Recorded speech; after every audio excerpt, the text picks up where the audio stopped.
খুবই জনপ্রিয় খাবার হচ্ছে ডিম। ডিম রান্না করব। পানিতে ডিম দিয়ে দিয়েছি, ভালো করে ফুটে সিদ্ধ হয়ে গেলে এটা অন্য পাত্রে নামিয়ে নেব। ঠান্ডা পানিতে নামিয়ে নিয়েছি। এবার ডিমগুলো খোসা ছাড়িয়ে নিব। খোসা ছাড়িয়ে নিয়েছি। এবার কড়াইয়ে তেল দিয়ে দিচ্ছি, হলুদ লবণ দিয়ে দিয়েছি এবং ডিমগুলো ভাজার জন্য দিয়ে দিলাম। ডিমে আছে প্রচুর পরিমাণ প্রোটিন। ডিমের সাদা অংশে আছে অ্যালবুমিন আর কুসুমে আছে অনেক প্রকার ভিটামিন, যা দেহের পুষ্টির চাহিদা পূরণ করে। ডিমটা অন্য পাত্রে নামিয়ে নিয়েছি। এবার রান্না করার জন্য পেঁয়াজ মরিচ দিয়ে দিচ্ছি। পেঁয়াজ মরিচটা একটু ভাজা ভাজা করে একটু কিছু মশলা অ্যাড করছি।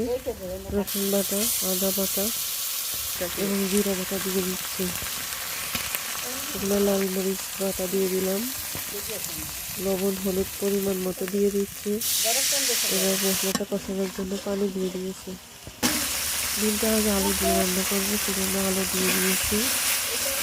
কিছুক্ষণ নাড়াচাড়া করে এতে একটু গরম পানি দিয়ে দেবো। গরম পানি দিয়ে দিয়েছি। এবার একটু ফুটে গেলে এতে অ্যাড করব ধনিয়া পাতা এবং একটা টমেটো কেটে রেখেছি সেটা। এবার ভালোভাবে ফুটে গেলে ডিমটা দিয়ে দিচ্ছি। ডিমটা দিয়ে দিয়েছি। এবার একটু নাড়াচাড়া করে কিছুক্ষণ ফোটাবো। ফোটানোর পরে ডিমটা হয়ে যাবে। হয়ে গেছে। এবার অন্য একটা পাত্রে উঠিয়ে নিচ্ছি।